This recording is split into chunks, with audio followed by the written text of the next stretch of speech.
Oh, I wish it was not warm. If it was just like 5 degrees cooler out here, it'd be better. I'm sitting in the sun too. That's retarded of me. Should probably not be doing that. Let's turn it this way. Find some shade. Ugh. Should also probably not be wearing black. If I'm hot. I just don't know how to deal with hot weather, dude. Sucks. You just stay inside. Yeah, probably should.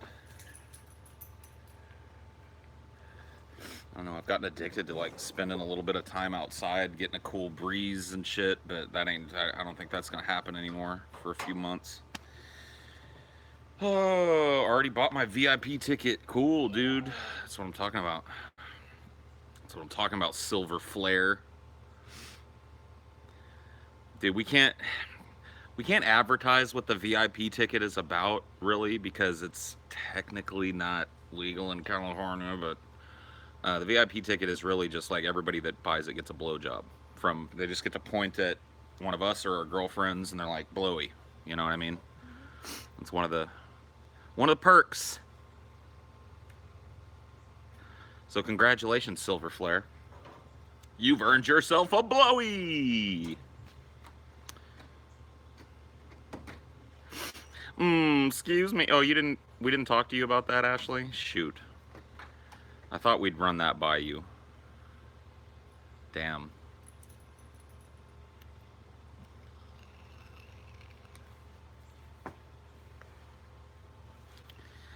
I mean, you can get whatever you want, dude. You can get whatever you want.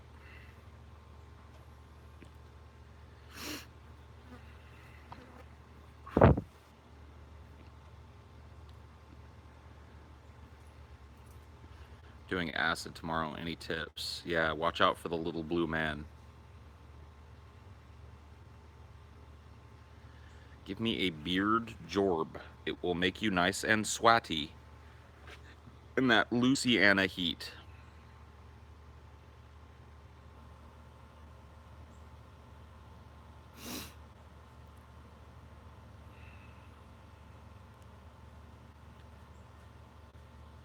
SJW Paul. Is that what I am now? Is that the new meme? Is TJ done crying from last night? I don't know, man. I know he's not feeling well today, that's for sure. He might be crying for a different reason now. What happened after last night's stream? TJ. Hot titties in my face. I want big fat titties in my face. Whoa. Frozen camera, frozen camera.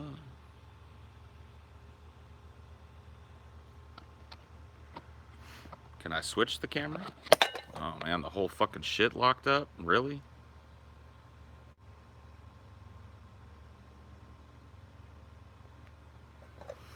The fuck, man?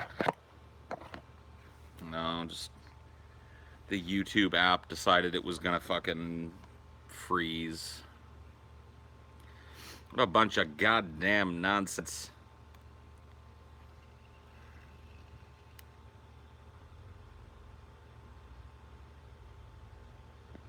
Yeah, last night was fun.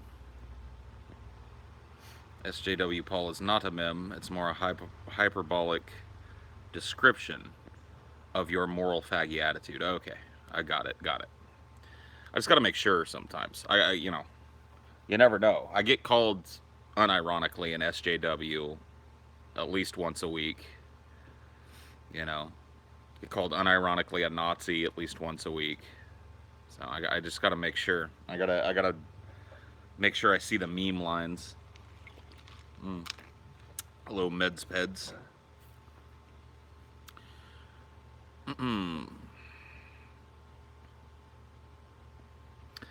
I'm the bougiest food reviewer in the world, the food god. We just throw away the rest. Probably get called an SJW more because you went after. Oh, well, whatever. I just didn't know if that's what I was dealing with. Have Mr. Medicare on DFF. Why? We haven't planned to do DFF internet drama yet, so I really don't know what he'd add outside of that. Indicas or sativas? Both. Yes, please.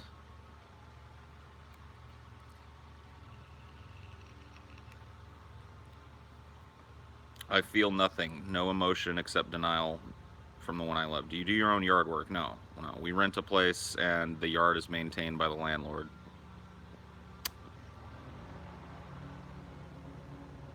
You see? It's like they know. All right, I'm going to move inside. It's too hot. I'm going to go sit down in the kitchen for a minute. Move you guys in here like we did yesterday. Find somewhere that's somewhat nice to sit. Come on, Dinor. Get in here. Get in here, bud. Hey, be nice to that cat. You're like 18 times the size of that cat. You need to remember that. Don't be a mean ass, Salvador. He's a little cat. He's a little cat. You're a big dog. He's a little cat. What are you doing?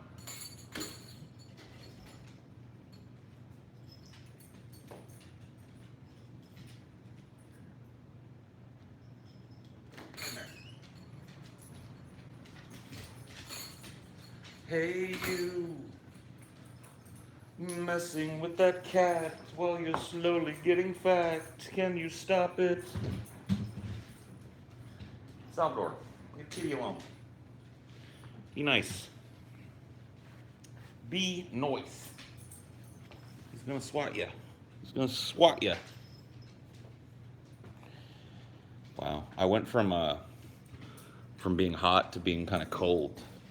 I got a little like sheen of sweat started out there, and the AC is blasting, and I'm sitting right in the path of one of the vents. It's like blast chilled air on my slightly damp, sweaty, fat guy body. The doink man is dead, Paul. What will we do? I don't know, man. I don't know what to do with the doink man. Hey, you, won't you help us to get... Whoa. What are you two doing? What are the two of you up to? Don't give in. Hey. Go on, go on.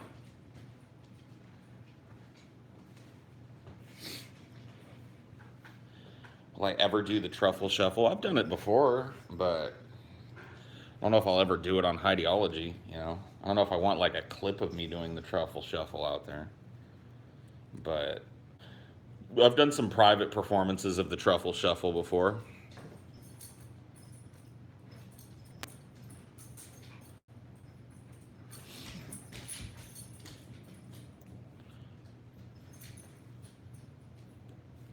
Hungover, what do? All you can do is ride it out at this point. Like, you don't really have much of a choice. Sal, come on, bud. Kitty is... You could swallow that kitty in one bite. Go back to bed.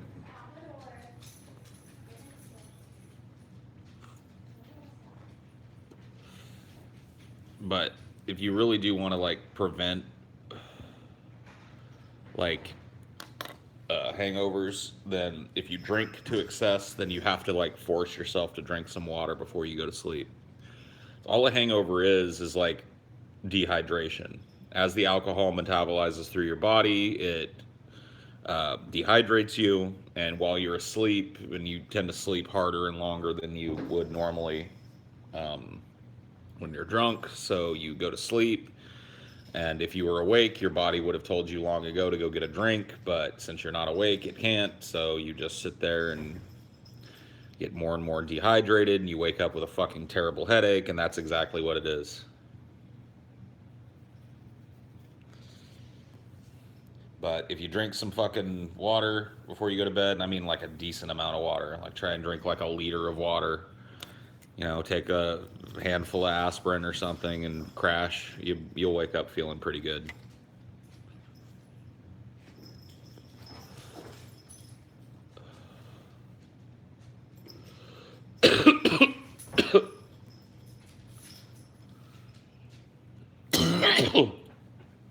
Water is really delicious after waking up from a night of drinking. Yeah, it's because your body's like fucking dying, dude. Your whole shit is dying. Make sure it's salt water. Oh yeah, yeah, yeah, yeah. Definitely, you want to up your salt intake if you're dehydrated for sure. That's some Dr. Paul advice right there. Please come to NYC. I'll buy you some halal guys on 53rd and 6th. Is that like a little, like, like a taco truck, like a halal cart? They had a lot of those in San Francisco. I stayed in San Francisco in downtown for almost a month for training at my previous job, and staying in a hotel, and I was walking distance from my training place. So every morning I'd walk, 6 or 7 city blocks to where my place was, and I found like so many, like so much good food down there, man. Like there's this breakfast place on the way there. I can't for the life of me remember the name of it, but it was just tucked away in downtown in a really unassuming looking building. In fact, you had to really look to notice that it was actually an eatery. But I walked by it in the morning and there was a big crowd of people out in front eating these breakfast sandwiches, and I walked in there and this place is just decked out. They bake all their bread there. They make all their shit fresh. It's just open for breakfast every day. It's just a breakfast only joint. So fresh coffee and like I said, egg, like the breakfast sandwiches with egg and turkey bacon or whatever the fuck you want, sausage and regular bacon, biscuits and gravy, just like great little like hearty fucking. I love discovering restaurants like that because that wasn't like a place that didn't even really advertise itself. Like there was no big sign up on the fucking side of the building that it was part of saying like, oh, this is so and so's. That's why I don't remember the name of it. It was just a place. And then like the reason that halal thing made me think of that is that one day I was just like, I was sick of eating in, like at the places that were around where I was training, and we were on lunch break. And so I'd seen like every day across the street there was this cart of like halal falafels and shit, like halal fucking heroes or whatever the fuck. Like I don't know what they call them, where they take the pita bread, you know what I mean, and they put meat and vegetables and sauce and whatever. I don't know why I'm brain farting on what that kind of food is called, but anyway, there was a cart across there, and there was always, dude, at lunchtime there was always a fucking gangly line. Yeah, white sauce, yeah, heroes, yeah. Some people call him a gyro, but I'm pretty sure you're supposed to call him a hero, right? Anyway, whatever. There was always a gangly line of people, and one day I just got sick of it, and I was like, fuck it, I'm gonna go see why there's always a gangly line of people at this stall, because it wasn't even a full-blown place. It was a freestanding, like, a push cart type of thing, like a roach coach or whatever you call it, right? But it was slammed the fuck out. And I went there and I got their fucking, I don't even remember what I got. I think it was like a chicken pita wrap thing, and it was fucking delicious. I was like, oh my God.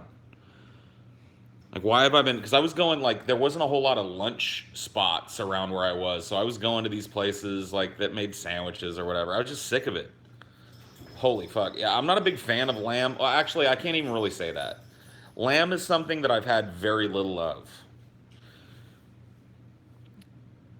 There was beef and lamb both there, and you could, I think it was beef, chicken, and lamb there, and you could order whatever you wanted. They have Betos in Louisiana? I don't know. I haven't seen one if they do, or haven't been to one if they do.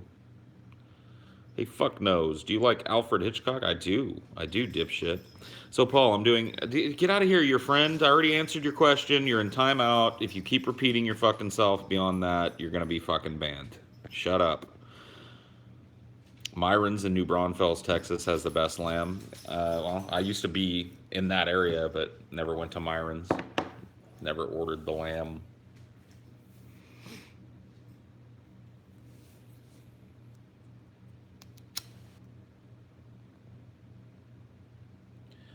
Paul likes food. Paul likes food. I do. I like a brisket that's cooked properly. Brisket is a really tough cut of meat if it's not done properly, and I've had some bad brisket before. So, if it's cooked low and slow and low, and it's nice and tender, then brisket is some of the best shit in the world. If it's not cooked properly, not cooked long enough, cooked at too high of a temperature, it gets dried out and tough, and it's pretty gross. Lamb and mint sauce. Yeah, see, I don't like lamb, so I'd have to try it.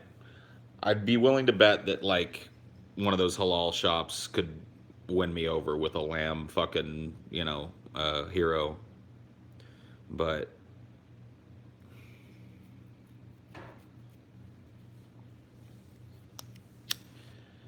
some people say it's nasty. I think the only time I've ever had it, it was so buried in other ingredients that um, it didn't happen. Like I couldn't really taste it. Like I think I had lamb meatballs in some kind of Italian pasta or some shit. My dad makes some A+ ribs. If he makes some when you guys do the meetup close enough, I'll bring you some. That's awesome, man. Yeah, every year my mom on the 4th of July, she has this big block party at her house. Tons of food, tons of people from the neighborhood and family from out of town and stuff. And my cousins, I've got all these cousins who are all part of the same family. So it's a dad who's my first cousin, and then his kids who are all my second cousins. And they all have a big competition every year where they try and make the best ribs. So all four of them go head to head, and all of them make a bunch of ribs, and then everybody that's at the party gets to judge. And it's some of the best shit you've ever eaten, man. I'm telling you. I don't even, like I said, I have a staunch aversion to meat on the bone, but those ribs, like I gotta be honest, they're worth it.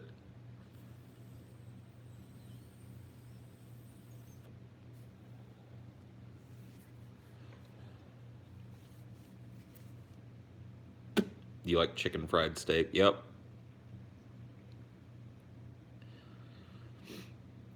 It would be cool if patrons got to choose what the Friday episode was. They have in the past. We've had patrons vote on episodes before and done those episodes because they were highly voted by patrons. I don't know that we're going to do that all the time, but it's definitely something that the patrons get that non-patrons don't.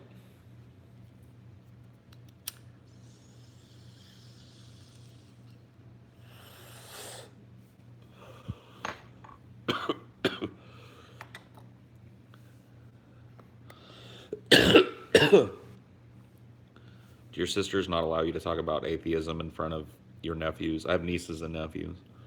Um, my sister does not. I mean, my nieces and nephews are so young that I don't even really understand why I would want to talk about those sort of things in front of them. Like, they're all, the eldest is 10 or 11, so it's a little early for that. Ever gonna do a New Orleans related meetup again? I think it's a good chance. I mean, especially since we're living in this area, and while we're living in this area, I think it's a pretty foregone conclusion that there'll be some kind of meetup. Hey, what weapon do you prefer most in Monster Hunter? I like the hunting horn, and I like oh, what was the other one that I used? Just the plain old hammer. I like the big, beat things in, like beat their brains in type of weapons.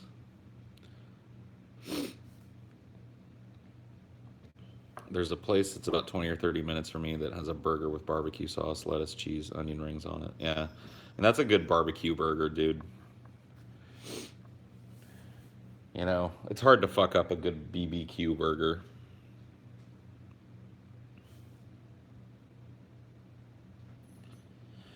Yeah, see, I don't really look at it as my job to like preach to people. I'm not an atheist evangelist, unless it comes up in that. Like I have talked to my nieces and nephew because, well, especially from my biological sister's side, they're very religious little kids, and when they like, I refuse to lie to them.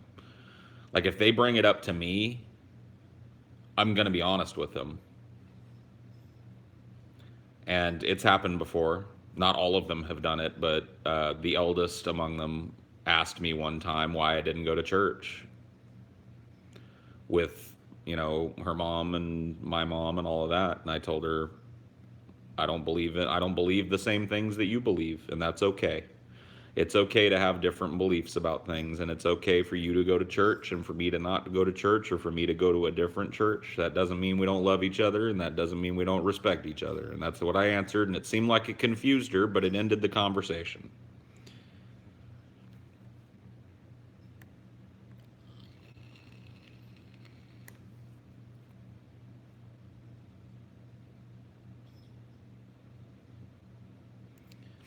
You should have replied, because you're not a complete idiot. Yeah, that would have been a good thing to do to like a 7 year old little girl.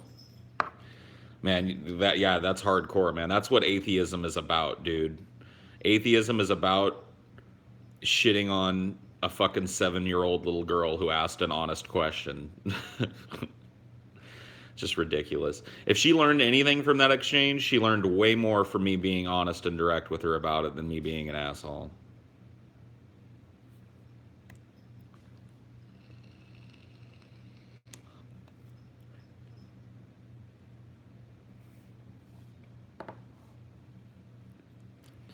Fedoras were tipped. Yeah, there's a lot of fedora tipping going on in the fucking chat right now, dude.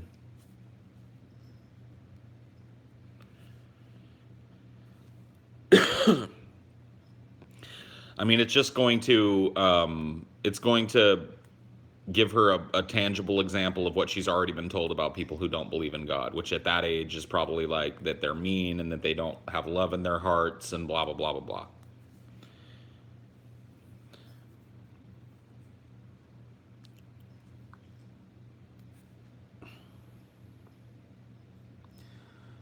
How are you even gonna say that to a? Yeah, I know, it's just ridiculous. How was it like to meet TJ for the first time? I think I've talked about this before, but it's been a while. So I never met TJ face to face. He and I worked together on DP with like me being an occasional guest, and we'd had some interactions in the past on YouTube and on different platforms, Stickam and Blog TV. When he would do those, I would sometimes pop in and have a chat with TJ. But as far as like he and I being friends, or knowing each other well enough to call each other that didn't happen until the LA meetup for Drunken Peasants in 2016. Um, and I had booked myself a hotel for the week in Hollywood, and I was there with Ashley and Beyond Fear. Had booked a hotel room in the same building, so we were all kind of in the same hotel. And TJ and Scotty and everybody came to pick me up, and I went downstairs and out the front of the building, and immediately the first person I see is TJ, because he's a head and shoulders above everybody else. And it was weird, like the first time you see TJ, like he's tall because he talks about how he's tall, but it's just a rare thing in general. It's not even really about it just being TJ. It's a rare thing for me to feel like I'm looking up at a dude. You know what I mean? Not that I'm super tall or anything, but between 6 foot and 6'1", I don't really have to do this to shake somebody's hand, you know. But that's how it was. I walked up to Scotty, shook his hand, shook Ben's hand, because it was my first time meeting those guys too as well. And then shook TJ's hand and craned my neck back and looked straight up in the air as best I could. Scotty's almost exactly the same height as I am. If he and I stand back to back, I think we did it once actually, and we're almost dead the same. A lot of YouTubers are really tall. I met Ego Raptor a couple years ago. Yeah, it was just, but I think that's how it is to meet TJ for everybody the first time. Everybody knows, like, whoa, TJ's pretty tall. But he's just really tall. He's a big dude. Once you've known him for, a few days, that completely, that doesn't even come into my thinking now. It's just TJ. I remember TJ recommending one of your videos on one of his older videos. Yeah, so we had some interactions, and we were at least friendly to one another for quite some time. But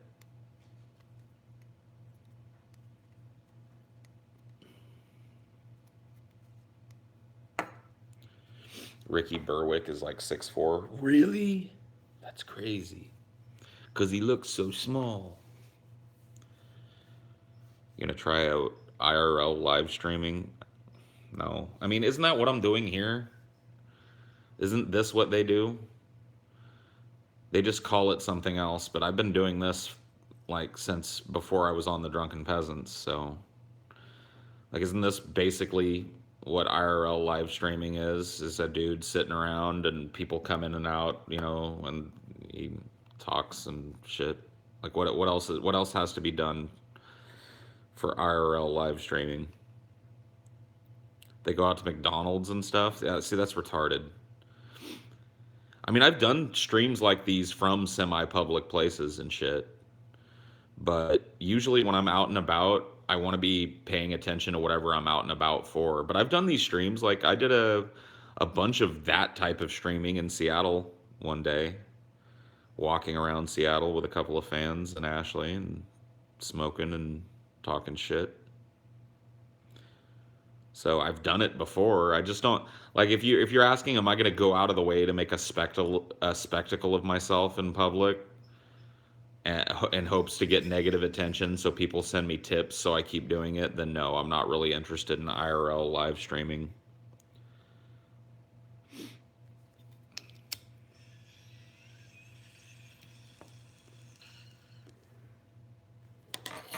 Yeah.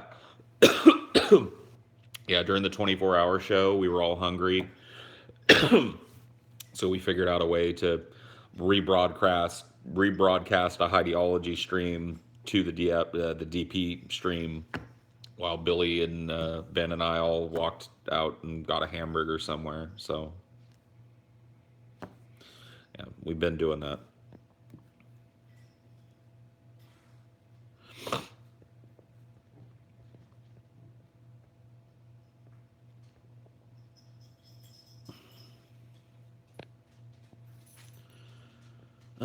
Shows Paul was one of the few YouTubers who could come back and improve after Real Kill. Most would give up.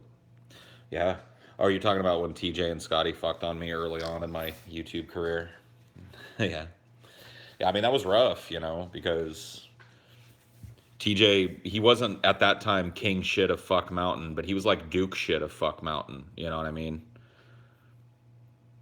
Like he was vying for the throne, and he just dismantled me. You know, tore apart what was ultimately just kind of a lazy and really ill-conceived video of mine, and I wanted to quit, but did not. After that, I was just like, well, time to find another hobby. This one didn't work out, but whatever. I kept coming back anyway. I was doggedly determined to not suck, and eventually I got there. So my dreams of seeing you live stream your wait in line at the DMV is dead. Yeah, sorry. Gonna have that be solitude time.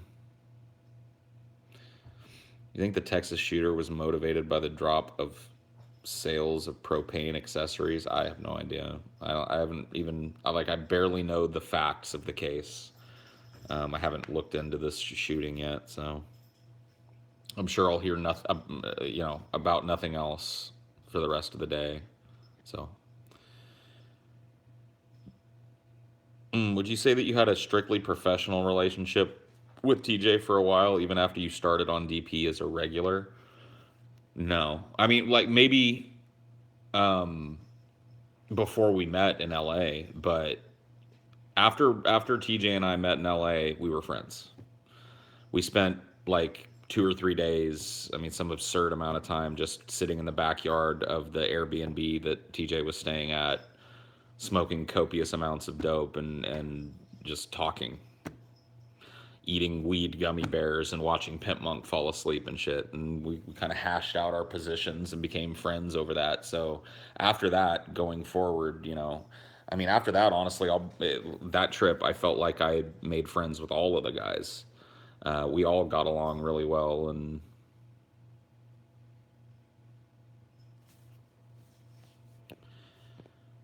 Who met Pimp Monk first? Was it TJ or you? I don't know. I think we both met him at the meetup for the first time, so we met him around the same time.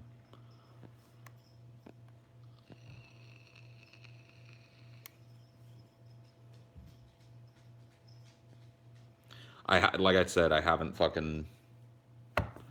watched anything about it. I don't know anything about it. I don't know. All I know is that there was a school shooting in Texas. That's all I know. Or a mass shooting. I don't even know if it was a school shooting. How tall is Pimp Monk in comparison to you? Pimp Monk is about the same height as me, if I remember correctly. He's taller than you think he is, too. Yeah, I think Pimp Monk and I are about leveled off. We go belly to belly and shit. You know, when I go in for a hug when he's leaving or some shit, we go belly to belly.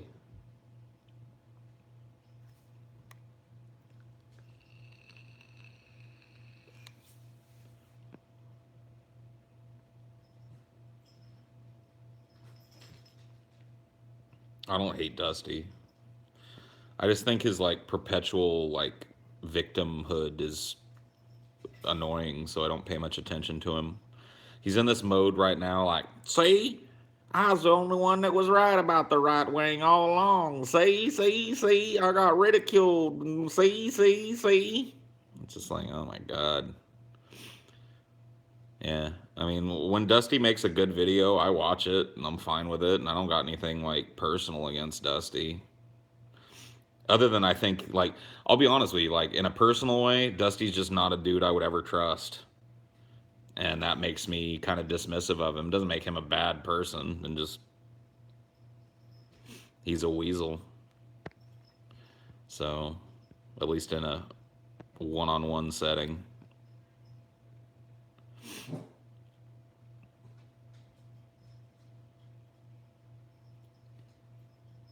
Why did you stop shutting on Brett? That was the funniest shit. I mean, we still poop on Brett every once in a while here.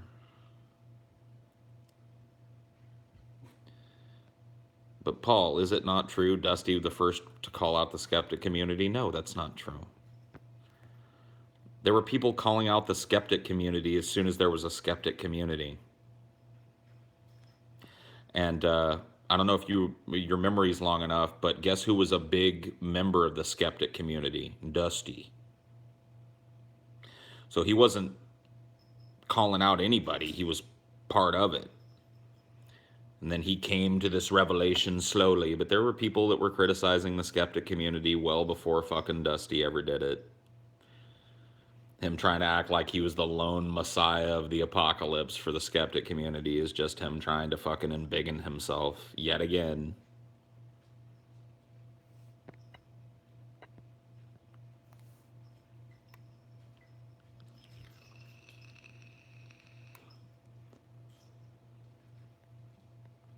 Yeah, Straight Dope was the first keenologist, for sure. He was the first guy to really codify. He wasn't the first guy to notice it. People were making fun of Brett's speech patterns and shit before Straight Dope. But Straight Dope was the first guy to really codify a number of keenisms into one collection. You know, whereas some people would fuck on him. Like, I remember before Straight Dope was around, there was a troll called Cindy, T-E-H, Cindy, and Cindy is Brett's mom's name.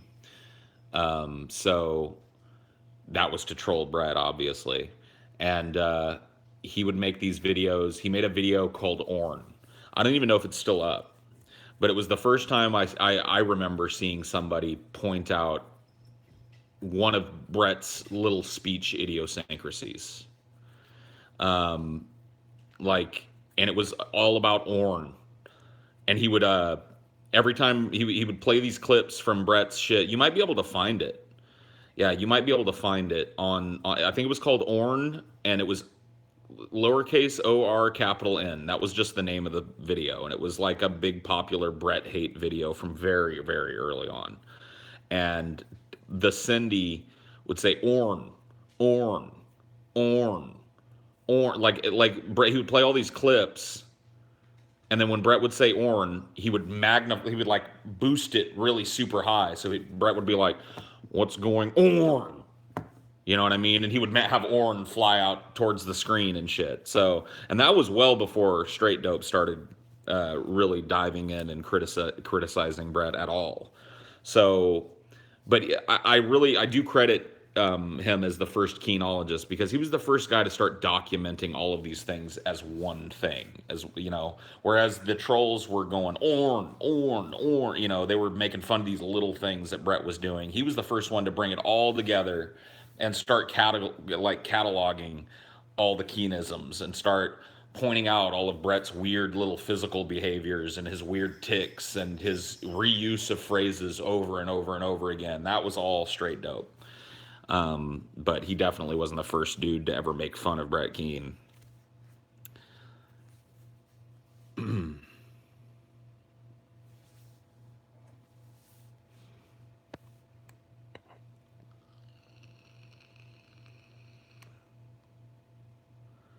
Any channels from different subcultures / genres of YouTube you're a fan of, or do you stay off other than for work? No, a lot of the YouTube that I watch, and this is like it's not meant as a slight towards these content creators, but I watch them like when I'm winding down to go to sleep. So I watch a lot of Let's Plays and stuff. I like to find Let's Plays of games that either I've played through and it's been a long time and I want to remember, or games that it's likely that I will never play through but kind of want to. Am I allowed to be a fan of both you guys and Dusty? I know his ego is retarded. No, that's fine. Like I said, dude, I got nothing personal against Dusty other than the fact that I feel like he's a disingenuous dude. And I don't really like his fucking perpetual victim complex where he's trying to paint himself as this, you know, constantly maligned warrior for the truth. Like he's always correct about shit. Like that just, I'm not interested in that. When he makes a good video that isn't him just stroking himself off, he can be pretty good.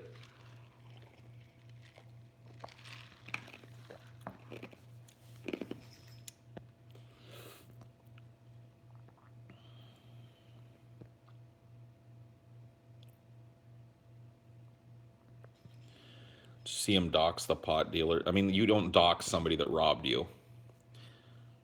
Like, just get over it, dude. The dox shit. Like, I don't care. Like, if Dusty got robbed and he called out the dude that robbed him, I don't give a fuck.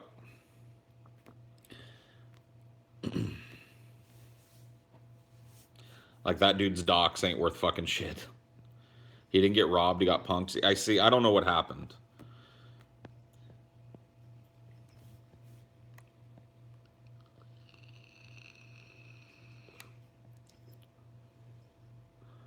I think we all know somebody like Brett Keane, which is why it's so entertaining to see Paul or TJ go at him. I mean, maybe. I don't know.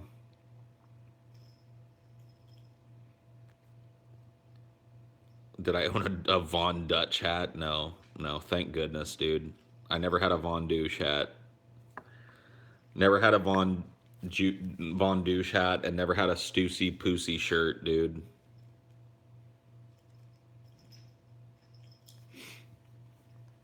Von Douche.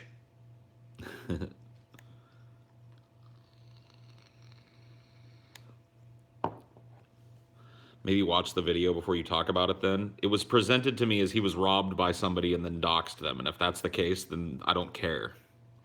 If somebody robs you, you should spread their name far and wide. They're a piece of shit. I was commenting on the comment. I don't have to go watch every goddamn Dusty video to talk about it, okay?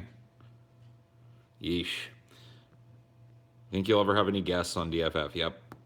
It'll happen.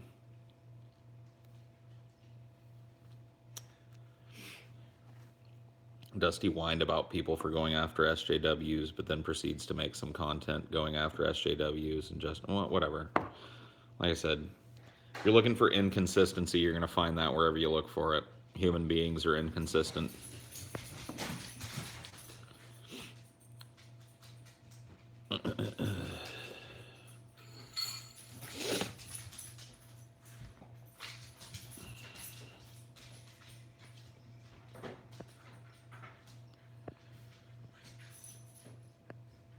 Do you guys know that the DFF prohibition episode isn't working? The one that we put up on Vimeo is working. The one that we put up on YouTube isn't.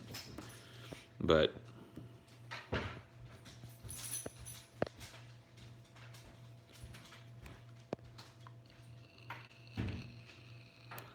yeah, you can only criticize Christianity if you've read the whole Bible. You can only be critical of Marx if you've read the whole of Das Kapital. Are you a fan of any Michael Moore's films? Yeah, I like Roger and Me. I like a lot of his movies, honestly. I really like Roger and Me. That's a great movie. I like Bowling for Columbine. I like Fahrenheit 9/11. I like after that he starts to fall off a little bit for me. So Sicko was okay. I enjoyed Where to Invade Next, although I don't think it's one of his best. I don't know. I really like Michael Moore, even if I don't agree with all his super lefty positions, you know, or his approach, or if I don't find him a horribly genuine person, which I don't. I still think he makes pretty provocative documentaries, so that's pretty fun. He needs a makeover. I hope he doesn't get one, because I hate. That's one thing I like about Michael Moore. He just is who he is. He looks how he looks. He doesn't try and put on airs and shit. He just looks like a big fucking slob. And he doesn't dress up to go on these fucking news programs and put on a bow tie or a button-up shirt or anything. He just, is wearing like a hoodie and looking like he just rolled out of bed. Like, I like that about him. I like that he's unapologetically ugly.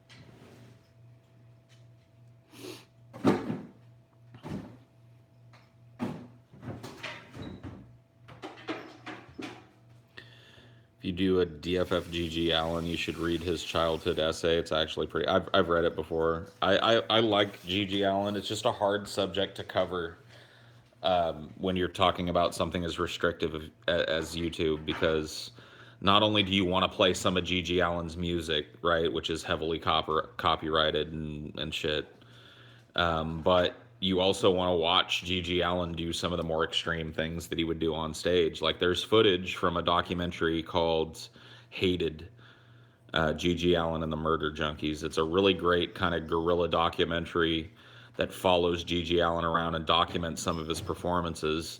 Shitting on stage, stuffing a banana up his ass, and then pooping it back out and throwing it at the people watching him. Just walking up and punching people in the face in the audience and getting into fucking fist fights that he loses. You know what I mean? Like, picking fist fights with people in the audience and then continuing to sing the song as that person gets up on stage and beats the ever-loving shit out of him. Pulling his dick out and pissing on the audience. You know what I mean? There's footage of him doing all this shit. And you want to show that because it really shows the extremes that G.G. Allen went to fucking push the envelope of what was socially acceptable to do in front of people for entertainment. But you can't show any of that on YouTube. Oh yeah, he threw bottles into the crowd. He would break bottles over his own head. I mean, there's footage of him in that documentary that I'm talking about on his birthday, having a hooker put a hot dog up her butt and then poop it into his mouth. And then he eats it and then pukes it up all over himself. I mean, like, it's just, he was, like, he had scum fuck tattooed on him, and that's really what he was. He was just an unapologetic scum fuck of a human being, just a total absolute degenerate who cared nothing for social mores. He was violent, he was angry, and like, if you're going to cover him, you want to be able to be honest about that. You want to show people examples of that. But on YouTube, you can't look at things like that. You can't watch a dude poop on the stage, It's just, I don't know. It's absurd. Do it on Vimeo. We would have to. It'd have to be a patron episode, honestly, and it would have to be one that we probably, like, never put up on YouTube. It would have to be not live. We'd have to just record it and then put it up on Vimeo and put it out there for the patrons if we were going to do that, because otherwise I don't feel like we'd be able to cover him honestly, and there's no point in doing it.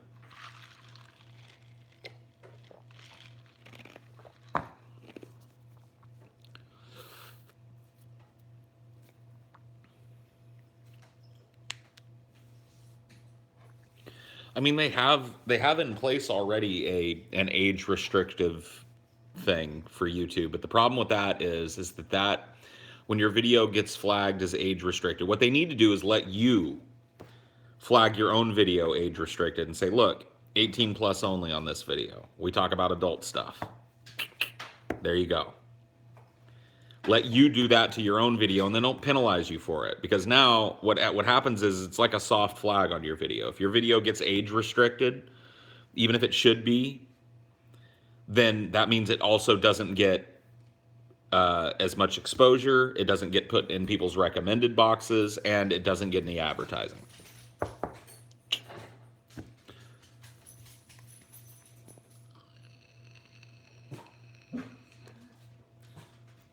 Yeah, I think you can make your own video age restricted, but it comes with the problems that I just gave you. It's like checking a box that says I don't want people to see my video, and that's not what age restricted means. It just means I don't want little kids participating and watching my video. This is for adults. So if you check that box, you're basically saying I don't want my video to be monetized. I don't want my video to get used as part of the algorithm to recommend it to people based on similar content. I don't want my videos. I don't want my videos seen, is what you're saying, basically. Even though I'm pretty sure that movie that I mentioned, Hated, Gigi Allen and the Murder Junkies, is up in its entirety on YouTube. With Gigi Allen's dick and balls and ass and shit and piss and all of that in it. I know I've watched it on YouTube before. I don't know if it's still up, but it's just ridiculous.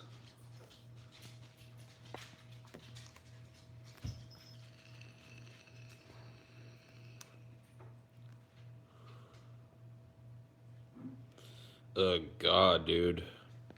Come back and talk about something other than cuteness, or I'll fucking ban your stupid fucking ass. I haven't seen you say a goddamn thing in 15 minutes that didn't have the word cute in it, and I'm sick of hearing it. My phone jerks off with me. Yay. It's on YouTube, see? There you go. But if we covered it and used clips from it, our video would be flagged and taken down. Guaranteed.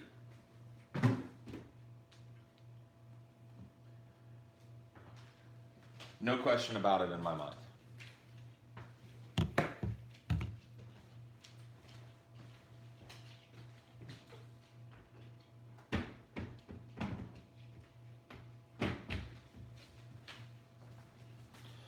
Oh, Rosemary, I love you. I'm always thinking of you.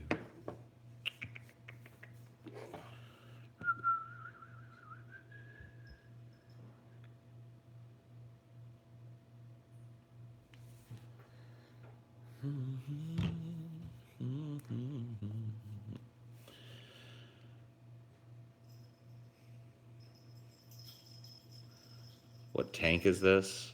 I'll find out for you. I've got the box for it over. It's brand new, so I don't really. It's bad. Yeah, I really like it. Super easy to fill. The tank is a Valerian. The UL Valerian tank.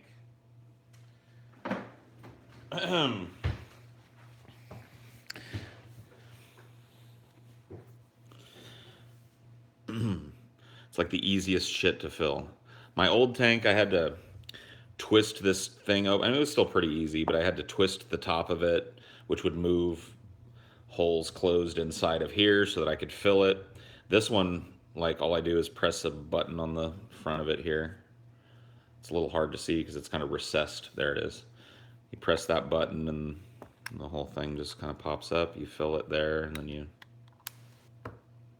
Ba-dum-bum. Pretty simple.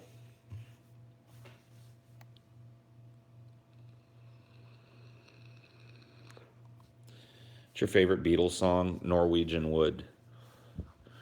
I wanted a girl. Mama, she wanted me. I went to her room, and it was good Norwegian Wood. Yep. Good stuff. Happiness is a warm gun is good shit as well.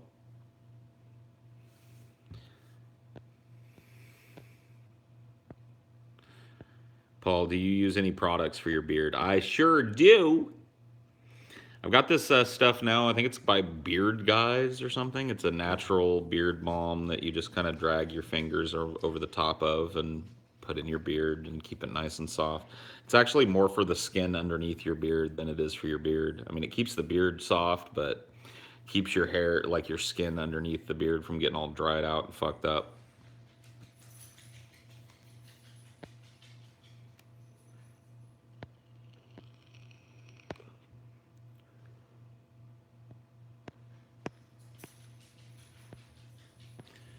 Paul, what do you think? Do you think that atheism will take over the Islamic world? I don't know when it'll happen. I don't know if it'll happen. Got no crystal ball on that, my friend. We're taking Adderall. I don't believe I have. I might have at some point recreationally popped an Adderall at some point in my past, but I don't really remember it. So probably not. Not without an insane amount of violence. Do you think religion has an expiration date? On a long enough time scale, probably, but I don't think it's any time soon. I don't think it's even worth discussing. I think it's so far in the future.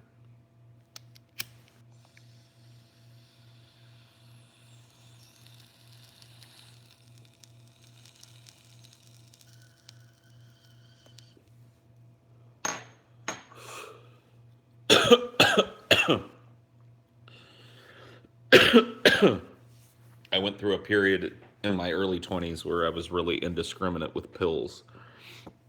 And it led me down a what could have been a pretty dark path, I think. So I've taken some stuff that I don't even know what it is, and that's you never want to get to that point. Does TJ often become emotional when he gets drunk? It was really touching seeing him get that angry at that piece of shit movie last night. I mean, like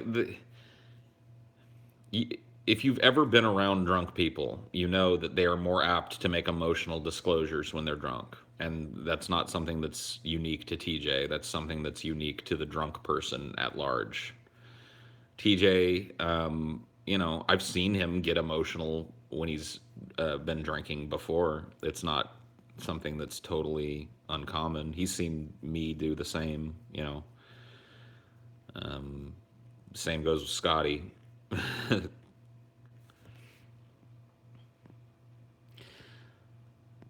Do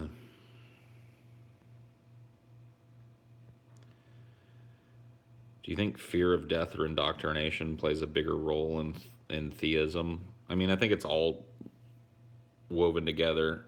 I think that there's more to it than just that too. I think that there are other things. I think it's social pressure. I mean, that's a huge factor in religion. When you're raised with people who are religious, it's just kind of expected that you be religious. There's a lot of social pressure on you, friends, family, all of that stuff. Indoctrination is a huge thing too. From a very young age, you're taught this is how the world works. It's very hard to challenge that as you get older.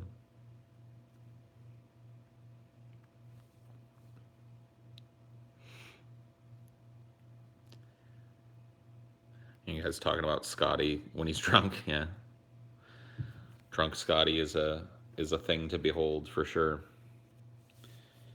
We need an atheist ethno state. No, we don't. Have you not noticed that most atheists are fucking total assholes? Like, is this not sunk into you? I don't want to live with those fucking assholes.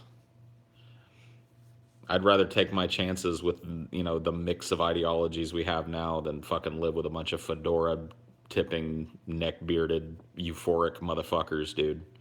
In this moment, I am euphoric, not because of any phony God's blessing, but because I am enlightened by my intelligence.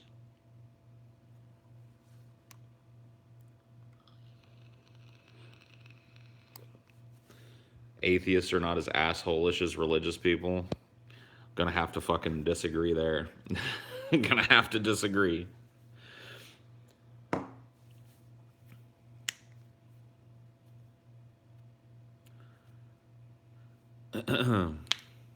Did TJ write that euphoric poem? No. No, I just remember that from the old atheism subreddit. Some dude wrote that silly neckbeardy nonsense and put a picture of Neil deGrasse Tyson next to it, and that whole fucking sub was just like, wow, what a brilliant fuck. Oh man, that was a fun time. That whole, all of fucking our atheism was like, man, dude, fucking Neil is so brilliant, man. Just read that fucking quote, man. And then turned out some fucking dork just made it up. It's just horrible, euphoric, neckbeardy nonsense. The guy who wrote that quoted himself, yeah. The problem with both camps is that they take pride in their beliefs. People need to take pride in their actions, not their worldview. I mean, I don't even know if people need to take pride in their actions, honestly, but I agree with not deriving any source of personal pride from your worldview. I mean, I'm 100% behind that. Can you be a neckbeard without having a beard? Yeah. Neckbeard is a state of mind, not necessarily a fashion. Although it does have a fashion component to it. But, you know, you can be a neckbeard or a leg beard without having either of those actual physical descriptors, you know. A leg beard, by the way, is a female neckbeard, which they do exist. But it's true, neckbeard is a state of mind, dude. Leg beards are female neckbeards.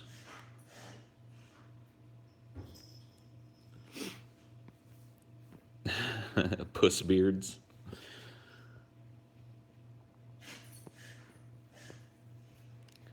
Salvador, you having a sneeze? He's having a sneeze. Poor guy. I've got a hairy ass crack. Whoa. Whoa. You hear me say your name? Salvador attack. Crazy fuck.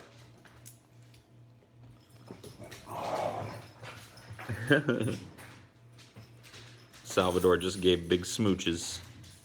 He just came to give me a big smooch. Now I've got salva slobber in my beard.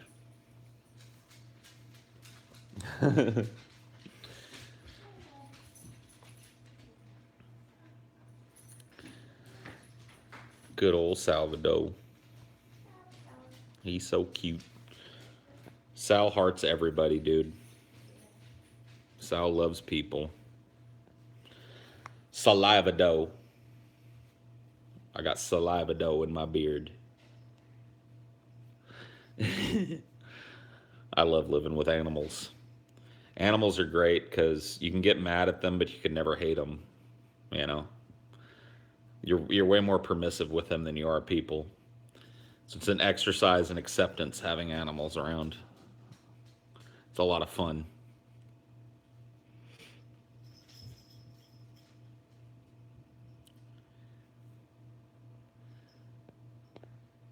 Animals are gay. Animals are gay. You expect more from people. And you see guile in people. Like animals, there's no, you know, like they can be sneaky and underhanded, but there's no guile to it. They don't have that extra layer of self-serving meanness that human beings have. So, you know, their shiftiness and shadiness is you know, forgivable because it doesn't come from a place of ugliness. You know.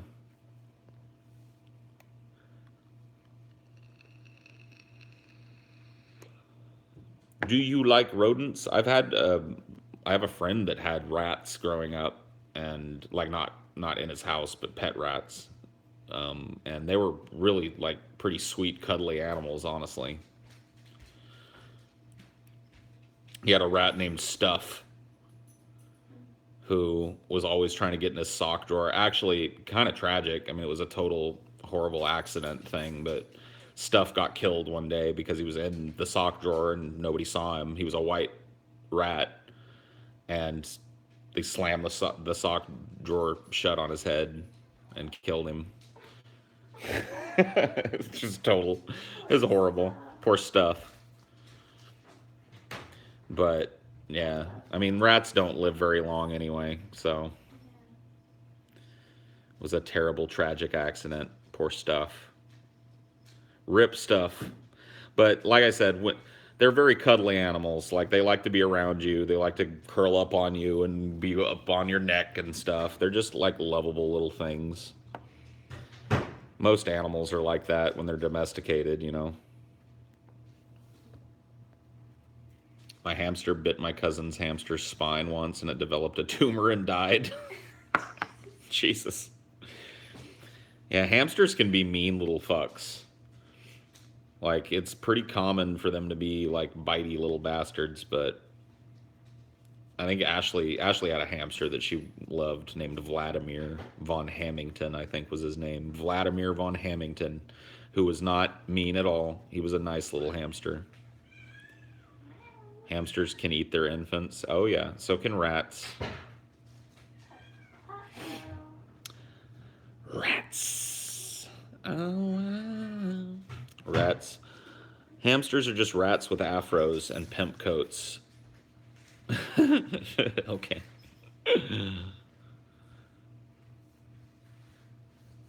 I remember reading about the rat utopia experiment. But I'd have to look into it again. A lot of animals eat their babies, from lions, hamsters, cats, etc., etc. I mean, humans would too if they were put in a sufficiently desperate situation. Like, don't put humans above eating their own.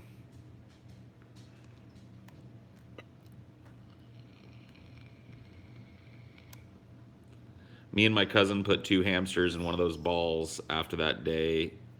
They was mean to each other, and then we let them fight to the death. Neither lived. That's mean. That's mean, Dylan Rhodes. You're a piece of shit.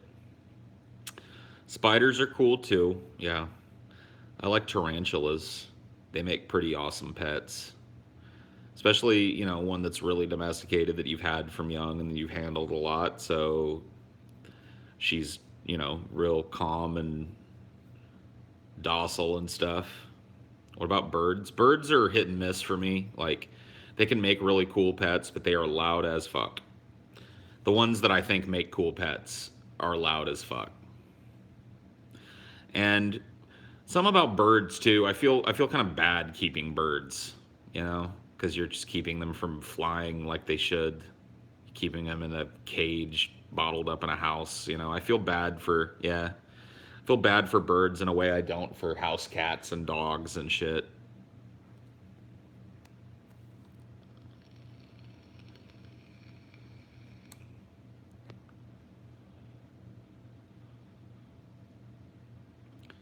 They get wild when you, yeah. I know, I've never had a squirrel. My mom had possums when she was a kid, and she tells a similar story that she and her dad found this roadkill possum on the road that had babies still attached to it, and the mom was dead, but several of the babies were still alive, and so they took the baby possums home, and they were really fun pets when they were babies, but when they got older, they had to kick them out of the house because they just got to the point where they were biting people and being shitting all over. You know, they're wild animals. Like, they're not domesticated animals. Even if they're raised that way, they still have, you know, dogs and house cats are different.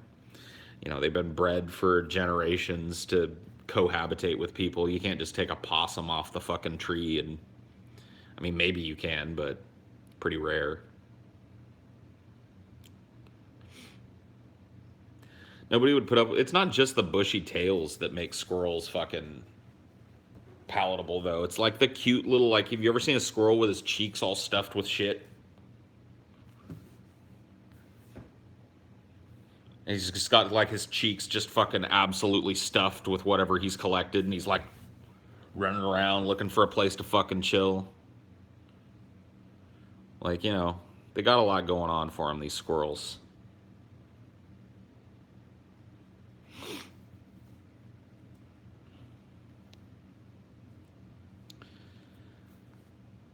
Chipmunks too, yeah. Good old chipmunks. I feel like I don't see acorns in nature. You probably don't live around a place that has acorns. You go up in the, you know, in the woods around where I grew up in California, up in the mountains, you see acorns fucking everywhere. My grandmother had pets, like I'd befriend them when I was growing up, and then I'd see them slaughtered and hung in a cellar. Jesus. Pimp monks are your favorite, huh? Yeah, they're pretty cute. They got chubby cheeks, you know. Good old pimp monks. You just want to kiss them. Just want to grab them by them little pimp monk cheeks and...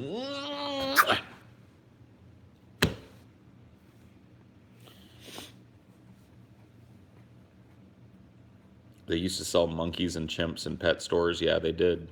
In fact, on DFF, we talked very briefly about how that's one of the first businesses that Jim Jones had. He used to sell like capuchin monkeys that were imported from South America and shit. Or Africa or whatever the fuck. And he was like a pet salesman. He would sell people or like not chimps, but monkeys. My mum had a pet chimpanzee, but it tore her buddy's face off.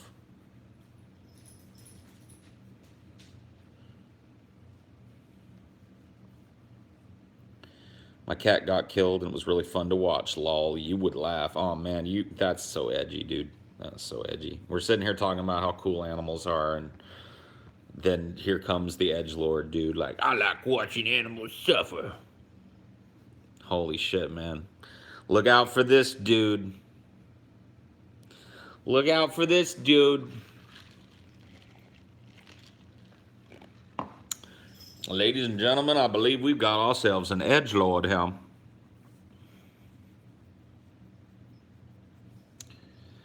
I know it was a joke. Paul, don't take this the wrong way, but sometimes when you say shit, you really sound like the manatee. Shit! Shit! I don't know what I can do about that, man. I do know that my family has roots in Missouri, so some of the evidence of, accent that's left in my day-to-day speech might be some Missourian. My dad's side of the family particularly has roots in Missouri.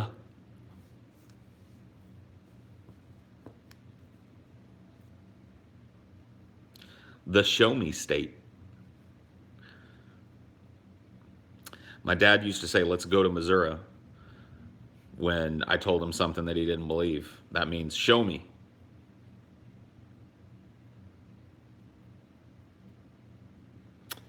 How would Pimp Monk say Missouri? He would say it Missouri. Missouri Segura. If Blood Hands played baseball, what position would he play? I don't know. I think he'd make a mean shortstop. A mean shortstop.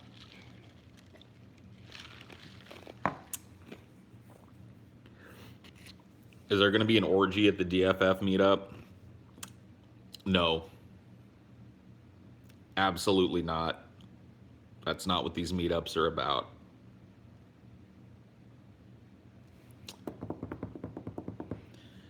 You say Sausage Fest?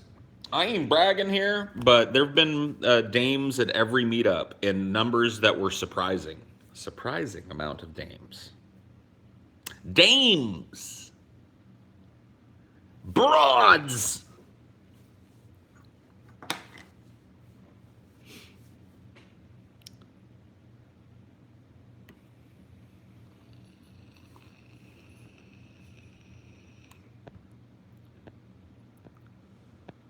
A testy festy. Chicks. Skirts.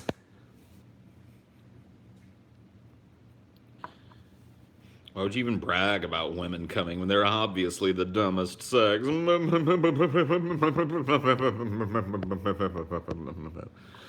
the incel. Found the incel, folks.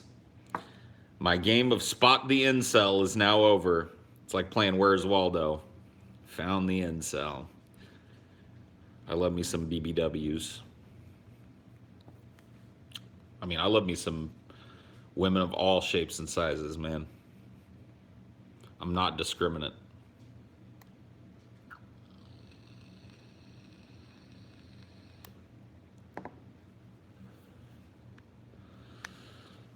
Triangular women.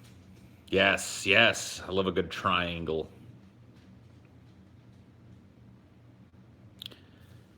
Playing Find the Incel in this chat is more like whack-a-mole than Where's Waldo. Thick Koreans, huh? I didn't know that was a thing. I'll have to go on a little hunt later.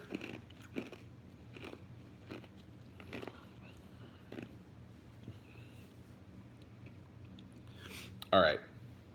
So we're going to move again. 2, 3, 4. We're moving out the door because I don't want to sit in that stool anymore. Go, Dinor. Yeah, it's not bad. I can hang out here for a little while. It's chilly in there. I said I'm sitting right under the AC. Ooh! Ah. On the road again. Just can't wait to get on the road again. Favorite Cajun dish? I like jambalaya a whole lot. So probably jambalaya with some good andouille sausage in it. Oh my God.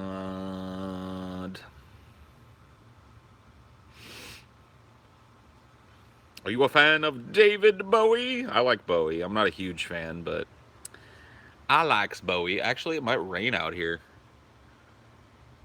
Actually, looks like it might rain.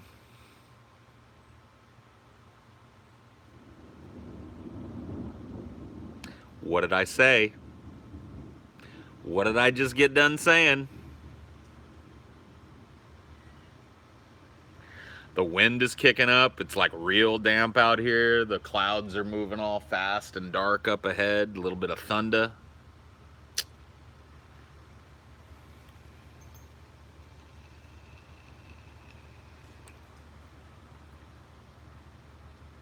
It's gonna rain.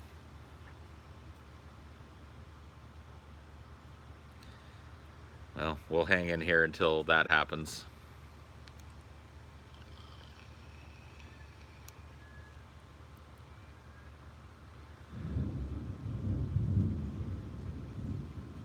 And the thunder rolls.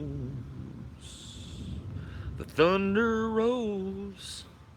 And the lightning strikes. I just found out that the Texas shooter was wearing an Iron Cross. Oh, no! What do you think of Progressive Voice? I know very little about him other than the interview that he did with TJ, and I think that his constant insistence that TJ choose a side was mind-numbing and really kind of indicative of what comes out of both sides of the political spectrum these days.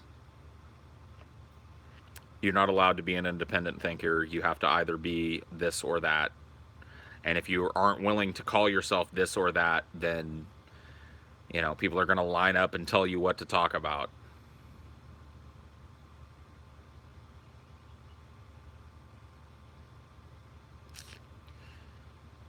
Whoa, all right. I just felt the first possible sprinkle of what could very well be. I see it right here on my arm. I was definitely just hit with something that might be a raindrop. Ruh-oh. I just now woke up from a dream where you and me was going to start a podcast after you broke away from DFF. We started our own first episode, and for some reason TJ and Scotty wanted you back on the show, and you did. Sorry. Had a better opportunity elsewhere, man. I had to go. How?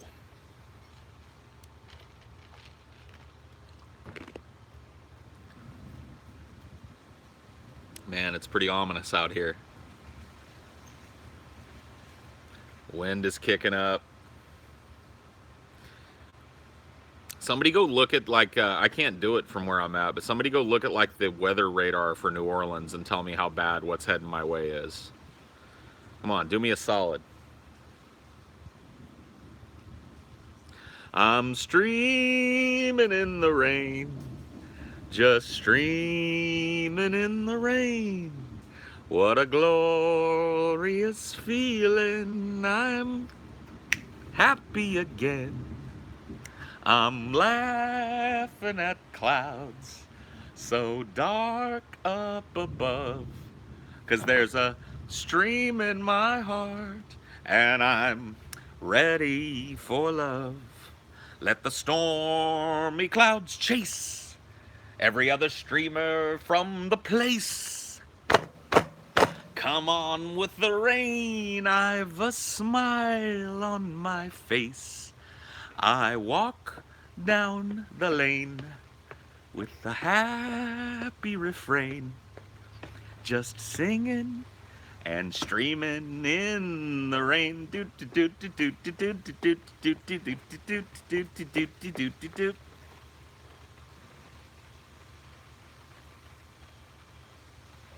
It's happening, y'all. It's happening.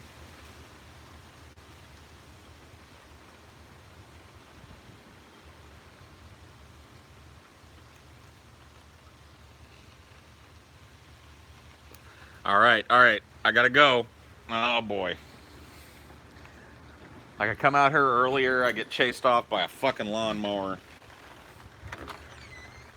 Decide to come back out and get chased off by the fucking rain. It's like I can't win, man. Paul's ego can't win. Can't win for losing. Whoa. Stay there. I've a smile on my face.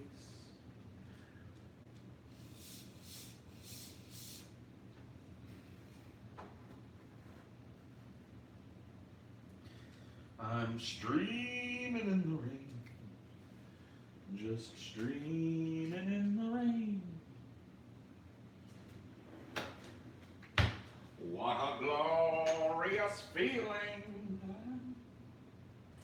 streaming again, streaming down the lane with a streamer's refrain.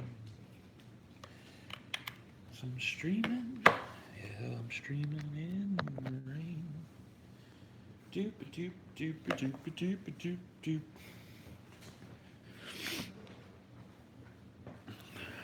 This isn't salty, Paul. This isn't salty, Paul. Why is Paul so happy all of a sudden?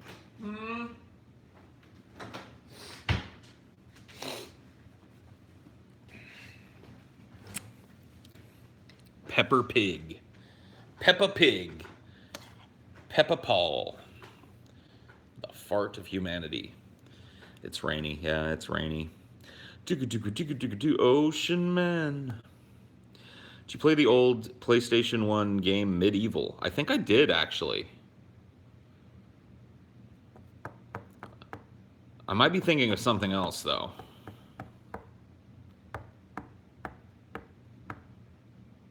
Is that the one where the dude throws his head? Or am I... That's Decap Attack. That's a Genesis game. Never mind. I'm thinking of a different game. Oh, it is? Medieval? He throws his head in that too? Oh. Well, holy shit.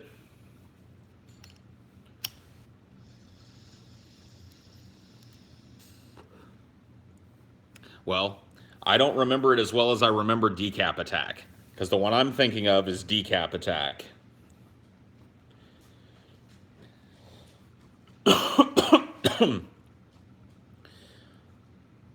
But I probably have played Medieval as well because I remembered it in that context of a dude that throws his head at people. So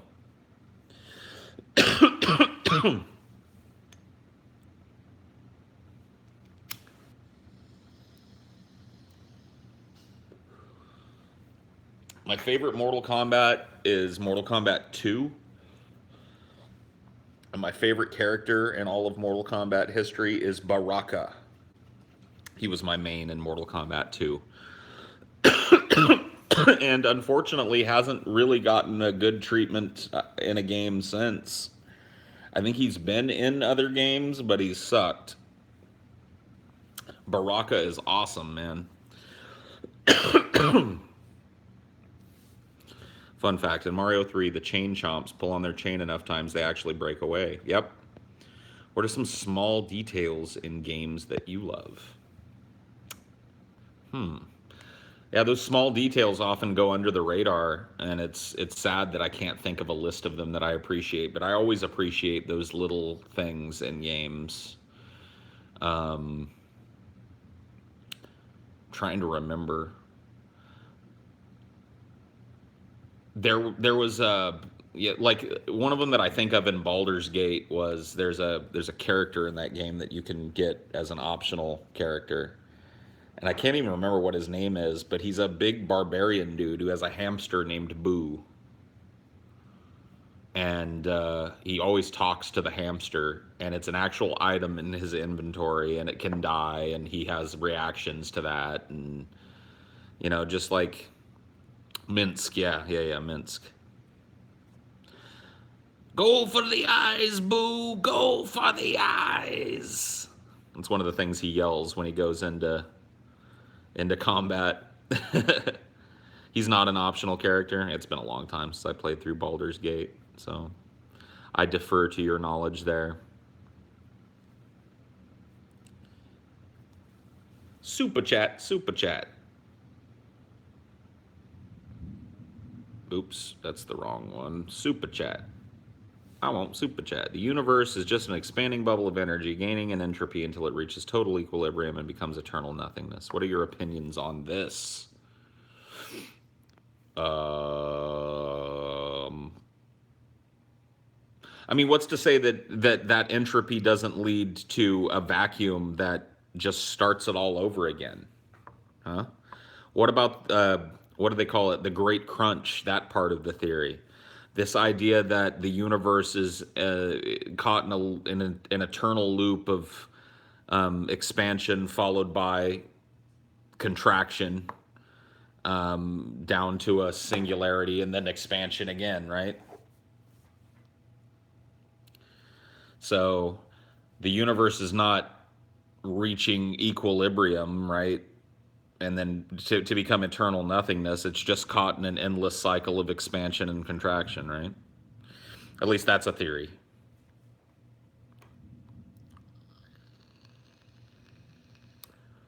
The expansion is accelerating. I mean, maybe we're not as far along in the release of energy as we think we are.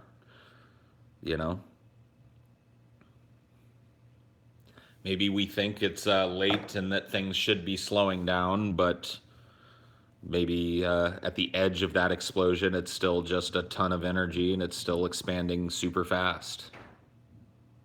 I mean, we don't know. We don't have the answers to those questions. Who cares? We won't be around to see any of that shit anyway. Yeah, what's the use of talking about things that we won't be around to see? When has anybody ever had a useful or interesting conversation about the future? Huh? Huh? When has that ever happened? Huh? We need to build a wall at the edge of the universe. Yeah, keep all those other extra dimensional beings out.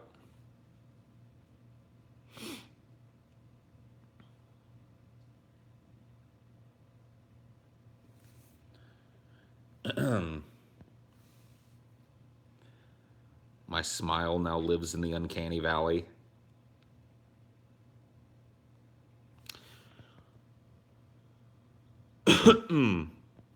Wonder if future generations will view money in a negative light. I mean, depending on how things develop politically, I think especially depending on how things are rebuilt after this arm of Western civilization crashes.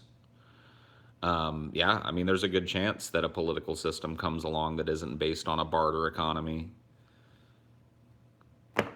but we don't know.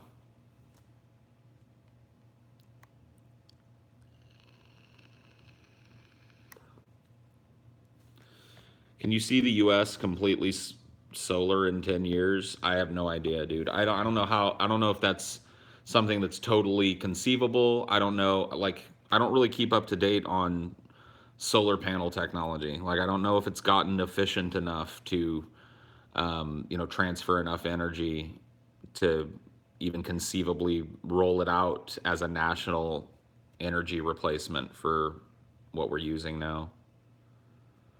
My mind says it's not there yet.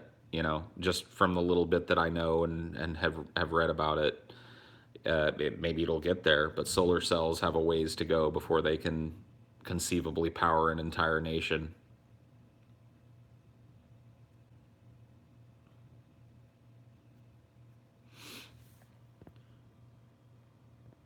You ever plan to go back to Texas? If so, where will you go eat at?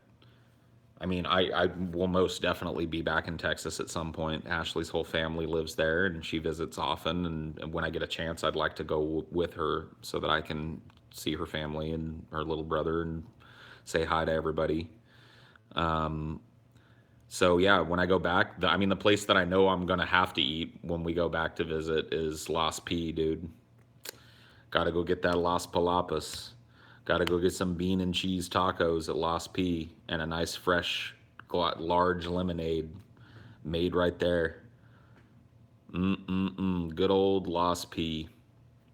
Favorite Marvel character? Thanos. Thanos has always been my favorite Marvel character. It's funny too, saying something like that, I'll get accused of like, oh yeah, dude, you just fucking bandwagoning and stuff. Dude, I was obsessed with Thanos when I was a kid. I had all the fucking Infinity War and Infinity Gauntlet comics, a lot of the supporting comics for those. I was into it, man. So we're doing favorites again. Whatever, I'm in a better mood today, so I'm tolerating some favorites. I rewatched Infinity War, and I'm convinced he's MCU's best character. I mean, yeah, dude, he's awesome.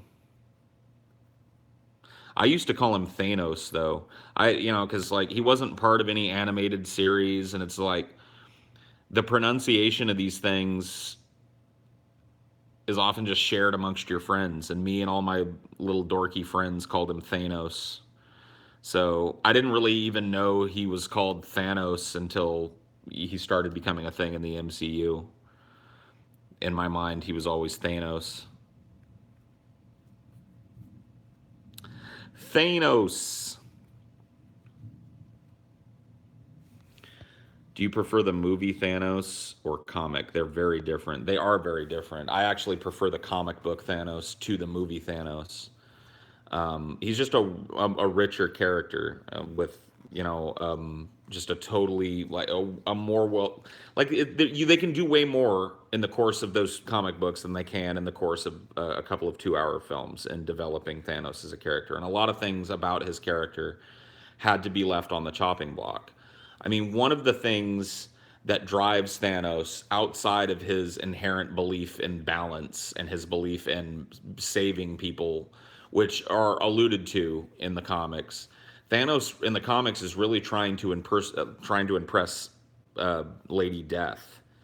The Marvel comic universe's physical representation of the concept of death is a skeleton, and he is like that is really why he wants to reap the fucking cosmos of half of its life, because he wants to give her those souls like a gift, and he's hoping that if he does that, that she will finally love him. But she is a being that's incapable of love. She can't feel for him what he feels for her, so he's madly in love with her, and she is completely dismissive of that love because she can't even, like, she doesn't have a facility to feel it.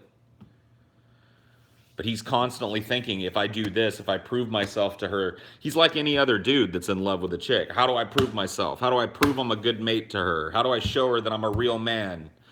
Thanos just happens to be in love with death. So, how do you prove to death that you're a good man? How do you show death that you're on the same page with her, that you want to share your life with her? Well, you give her a fresh crop of souls, right? You give her more souls than she could ever fucking imagine. At least, well, see, this is, I'm talking with a very limited knowledge of the Marvel comic universe. I was a comic book nerd. I have to do the math. How old are you in sixth grade? You're like what, 11 in sixth grade, right? 11, 12? No, you're younger than that in sixth grade. I just got to figure out like what the age range is because I fucking can't remember. I think you're like you turned 13 freshman year. So if I wind it back, eighth grade you're 12, seventh grade you're 11, sixth grade you're 10, 11. Right? Okay. So I was a comic book dork from 1990 to about 1995, maybe 96. That I follow any of the comic book stuff, and it was all very limited to what I was interested in. So the development of Thanos' character outside of those comic books and Deadpool being involved, because I know Deadpool's also in love with death. So, yeah, that's, all of that stuff very well may be true. I'm speaking from my limited knowledge. I'm not an encyclopedic comic nerd.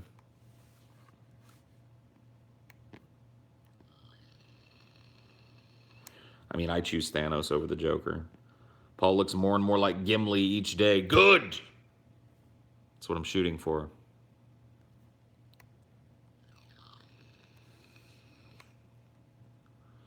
I love the adventures of Sonichu, dude.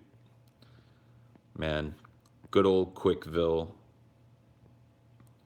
Good old Chris Chan, saving the world and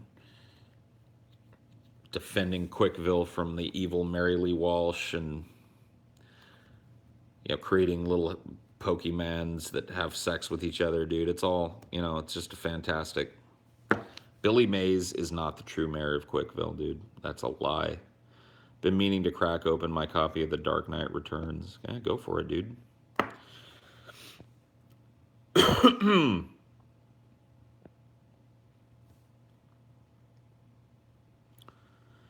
If there was some sort of major war or catastrophe due to overpopulation, do you think we would learn or over? I don't know. I mean, it depends on the nature of that crash, right? It depends on what's left afterwards in terms of, because like if most of our cities are destroyed and turned to rubble and most of our information is lost and our ability to harness electricity is lost and, all of these artifacts, like if we're reduced to the point where all of that stuff is gone and we have to start from the beginning, then we'll almost certainly within a few generations be totally mythologized. To the point of I would say it would be a long time before we'd even be able to learn anything. I mean, it's just a matter, like how to what level is humanity degraded? How much of our infrastructure is destroyed? How remote do these people have to be to stay away from the distress? So, like, think about in a nuclear war. The human beings that survive a nuclear war, by and large, the communities that survive those are going to be rural communities. And even more so, communities that are separated from the first world. So, not even in the US. Like, rural communities in the US are still going to be fucked because there's going to be a mass exodus of people from the population centers to strip the land clean of food and shit. Or we're talking about people that live in remote places already. And once again, some of them might not even know what happened to us. Some of them might not, like, they might be in a place so remote that they're removed from whatever kills us totally. And they're already a society that doesn't know much about us and doesn't rely on us to survive. So who's to say that they would learn anything, you know?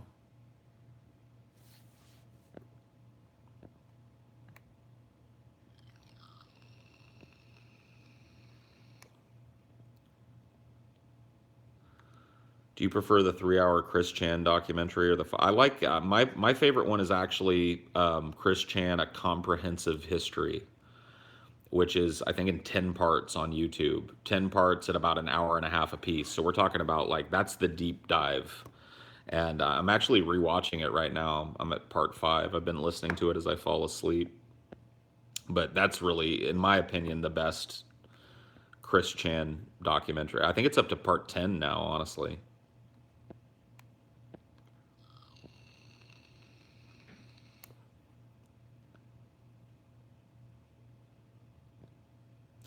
Yeah, I haven't seen part 10 yet, but I watched the whole series as it was being released, and it is, in my opinion, if you want to know about Chris Chan, that's the one that you want to that's definitely the most comprehensive history you're going to get. And it's actually produced pretty slickly, like it's a documentary style production. It's really good.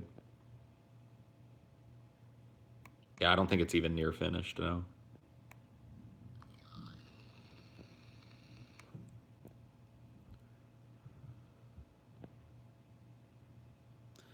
Who is Chris Chan and why should you care? Just go watch part 1 of the documentary and see if you care after that.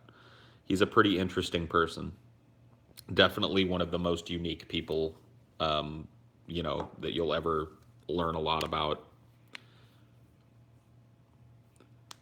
And as crazy as he is, he I think kind of becomes a sympathetic character to everybody. I mean, there are people out there that hate his guts, but to me, he's a pretty sympathetic character. He's just a person that is bound by his circumstances, that desperately wants to be accepted and wants to be social in a way that he just isn't equipped to be. So, you can't help but be sympathetic to that, even if you do point and laugh.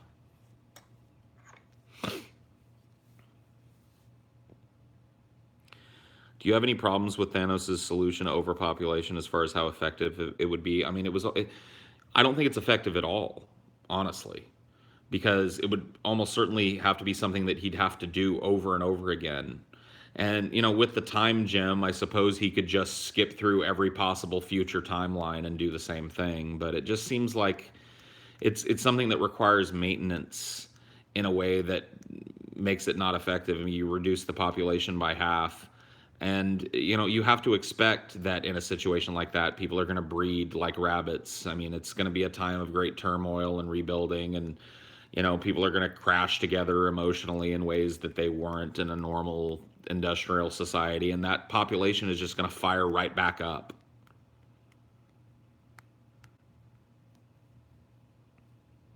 So I don't think it's effective at all.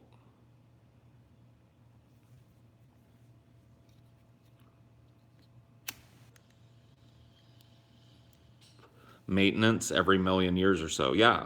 But I mean, to a god that has complete mastery over reality, space, time, the mind, and what's the other one? Power, right? He's got ultimate control of everything. Like that, to me, that's an imperfect solution if he has to redo it every fucking million years.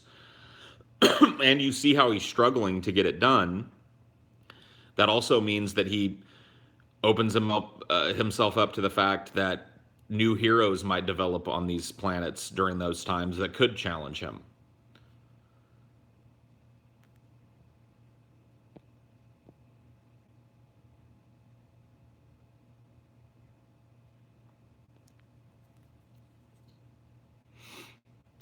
Yeah, I don't really think it'd be a million years, too. That's a good point. I mean, just look at the population explosion that happened with industrialization. TJ and I were watching this video on YouTube the other day that was just a graphic representation of population growth starting, at the beginning of recorded history. And it would have all, the timeline would move. And as the timeline moved along, you would see population centers appear on the map, and each dot represented a million people. And for, you know, 12,000 years or something, it was very slow and incremental. Blink, blink. And then industrialization happened, and all of a sudden it's like, blink, blink, blink. I mean, human population went like this. It was flat almost flat, imperceptibly sloped upwards for so fucking long. And then the Industrial Revolution happened, and about 200 years after that, I mean, it's just like beyond exponential.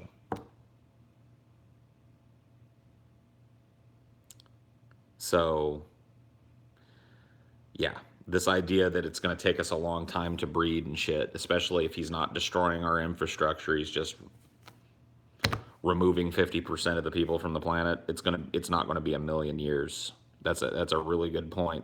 It's not gonna be a fucking million years, dude.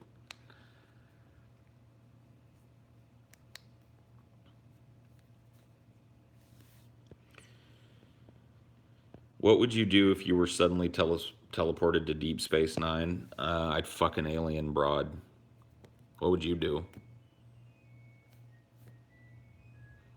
Find one of these Bajorans, or I don't know, man.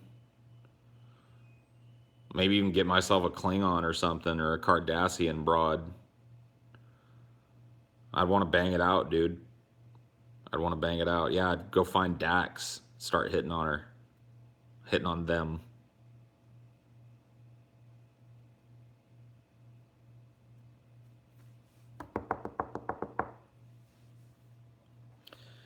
If Paul was skinny, you would be looking at nothing right now. Nothing!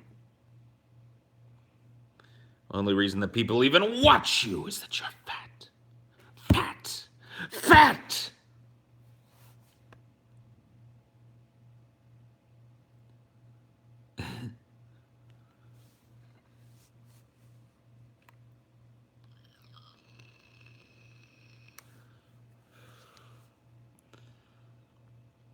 I'm liking DS9 a lot so far.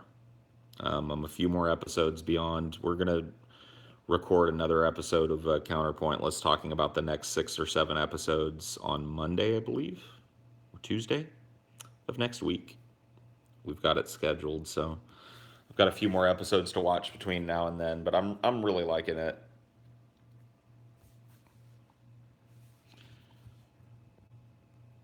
Thanos will be redeemed by the delicious taste of DiGiorno's pizza. Yeah, that's all that needed to happen. Somebody needed to bake Thanos a nice, piping, fresh DiGiorno.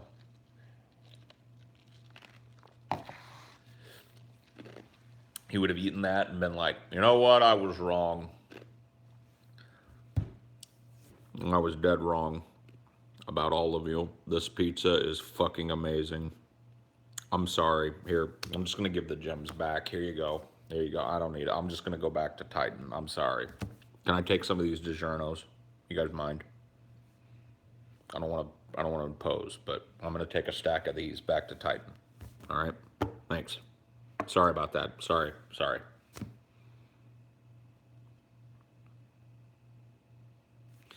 Would DS9 be a good jumping off point for Star Trek?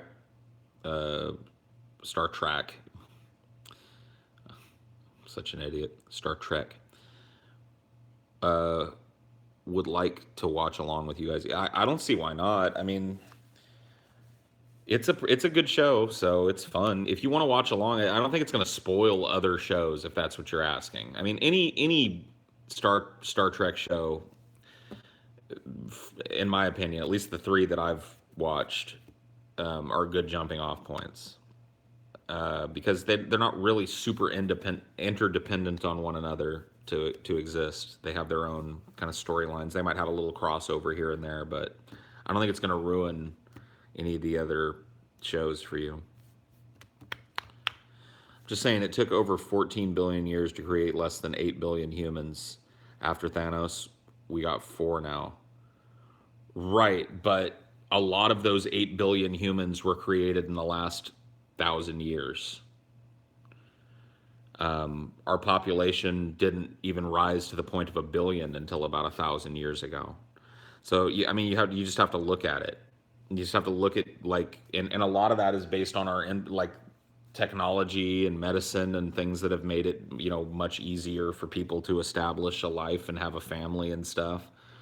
I mean, none of that stuff is destroyed when Thanos does this. All that happens is I mean, of course it's going to cause chaos and craziness, but a lot of that infrastructure remains, a lot of that knowledge remains. People start fucking like rabbits because they just lived through a crazy fucking ordeal. And, 6 or 7 generations down the line, Earth is right back where it was and growing.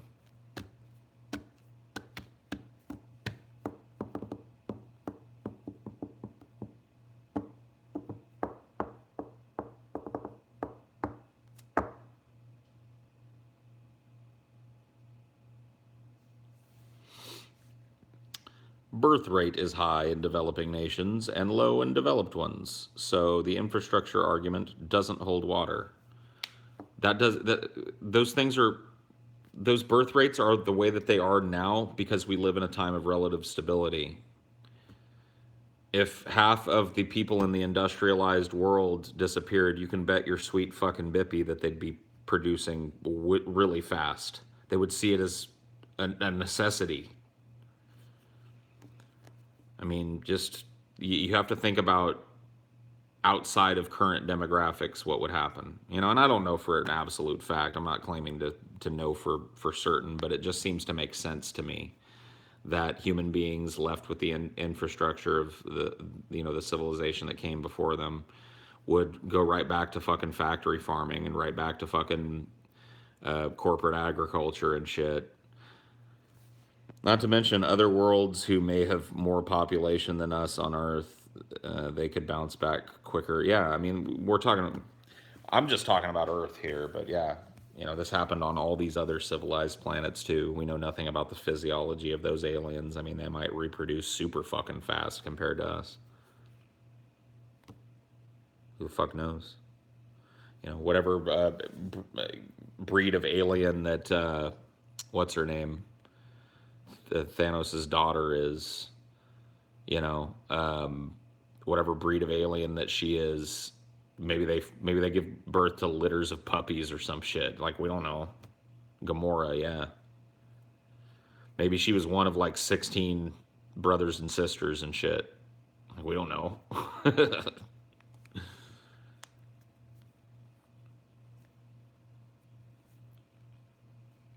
Gamoron.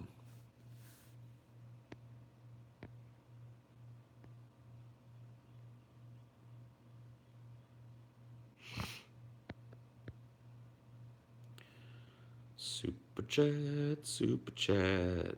Let's see what's going on here.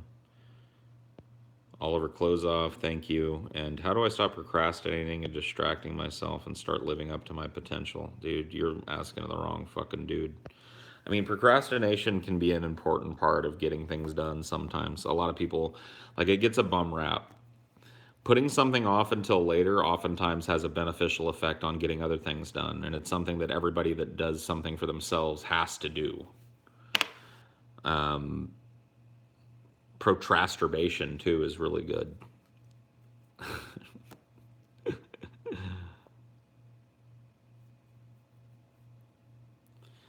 Are you a fan of Trailer Park Boys? No. Dude, it's Del Taco James.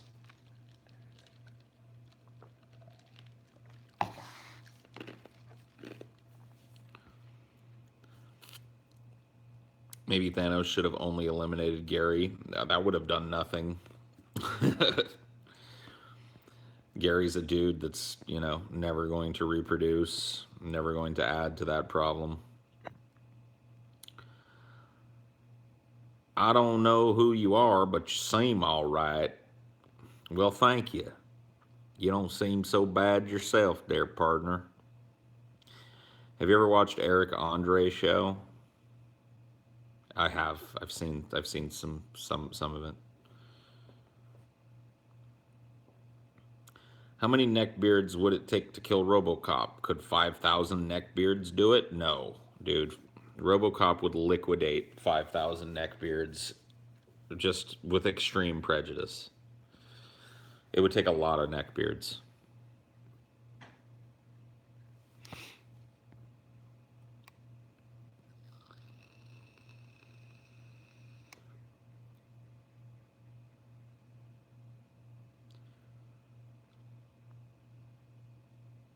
I am an eco-terrorist, and I'm gonna bomb your bug zapper for the termite genocide it's causing.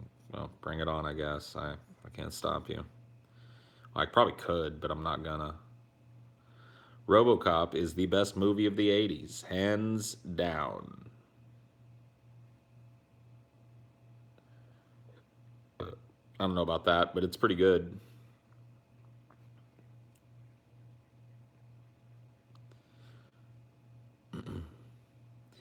Any tips for reading Shakespeare? If you have the first time, you need to learn how to read Shakespeare before you sit down in front of it. And that's the failing, I think, of a lot of English classes and why a lot of people end up hating Shakespeare. Because the first time I sat down in front of Shakespeare, I didn't know how to read it. So I didn't know what to do with it. And I hated it, and I thought it sucked, and I thought it was boring, and I thought it dragged on, and I couldn't understand. Like when you're reading something that is written in what looks like, legible English, but you can't really connect with it, then you're gonna hate it. So what I would say is go and find some courses in Elizabethan English. Go and find some courses in how to read and understand and appreciate Shakespeare. Learn some of the common terminology of the time. And then as you're reading through some of it, if you find a concept that you don't understand, look it up. Somebody has explained it. That's one of the great things about the internet is that Shakespeare has been poured over by scholar after scholar after scholar, and all of that work is available to you. So if you want to find out what Shakespeare meant by a certain turn of phrase or a certain usage of a word, you can go and look it up, give yourself context. You'll find that an understanding starts to develop, and you'll find that you start to understand things. You won't have to look it up the next time you come across it. Shakespeare was known for reusing euphemism and aphorisms all over the place. So But Gary has stated he wants to eliminate half the population. So what? He's a fucking hermit living out in the middle of fucking nowhere. He's not going to get that done. Why would Thanos waste his time eliminating Gary and Mendham? I mean, and I'm not even trying to slight Gary. I'm just saying, like, why is that a dangerous idea for a dude like Gary to espouse on the internet? He's talking about not the elimination of half the population. What Gary's ideology is about, as I understand it, ethylism or antinatalism is trying to convince people to come to a consensus that we are better off walking hand in hand into extinction, and getting people to come to the consensus that breeding is a bad thing and that you can't rip a life out of nothing and bring it into this horrible world not knowing what tortures it's going to fucking endure, and call yourself a good person. So we need to stop doing that, and then the human race will naturally die off. I mean, that's how I understand his fucking ideas. I don't think that's a dangerous idea, nor do I think it's a terrible idea that he shouldn't be allowed to espouse on the internet. I don't necessarily agree with it, mostly because I think it's like something that falls well short of being attainable. But I don't really get what the big fear is of that. Could you imagine if everyone died and Mendham just stayed alive? Wouldn't that be a hilarious irony? That would be.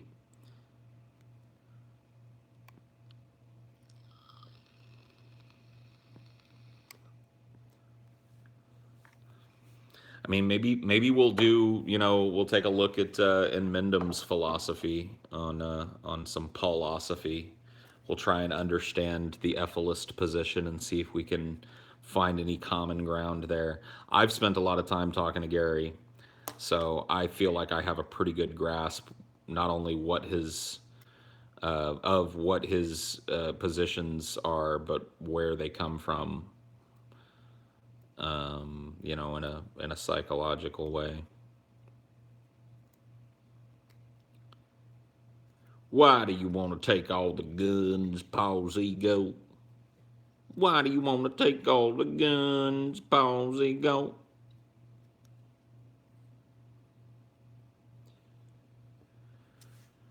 The population can't keep growing indefinitely, though. That's for sure. At some point, well, something will give. I mean, look, we're building towards it now, and I don't even really think overpopulation is our biggest problem.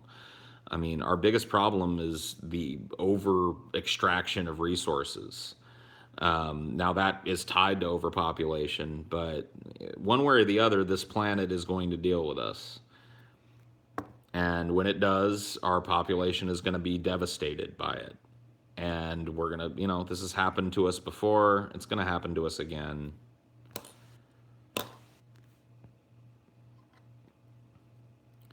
I wonder how he'd feel instead of just killing ourselves, letting robots get powerful enough to where they could maintain the Earth first. He would be probably against that because he would see it as creating another fucking conscious life form that, would eventually develop the ability to have existential horror be part of its life and just create the whole fucking problem anew.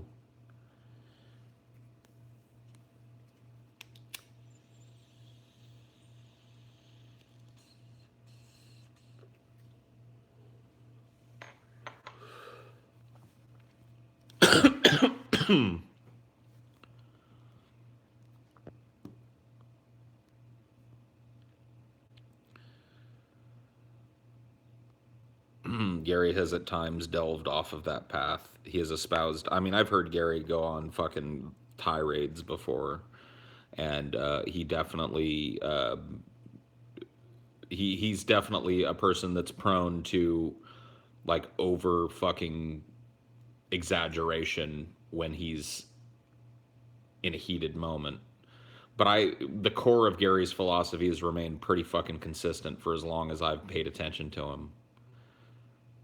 And I think Gary's probably aware that his philosophy won't lead to any kind of sea change in the way people think. He just believes what he believes. I mean, and isn't that true of anybody as they're developing a philosophy? Like, isn't the beginning of anybody's philosophical journey kind of wobbly and all over the fucking map? And then as they have time to argue their philosophy and incorporate other things into it, it becomes a more central thing that you can rely upon. I see that in him like I see it in anybody else.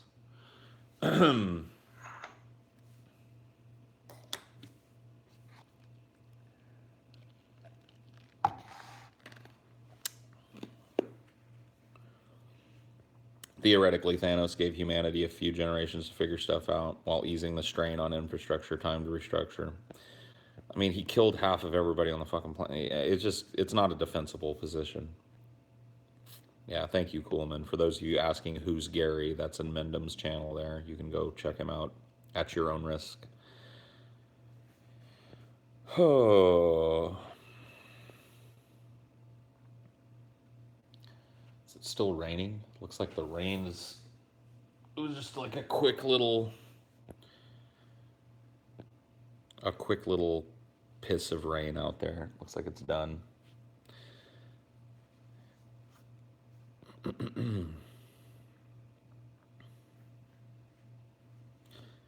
His channel looks crazy. It is. It's pretty crazy.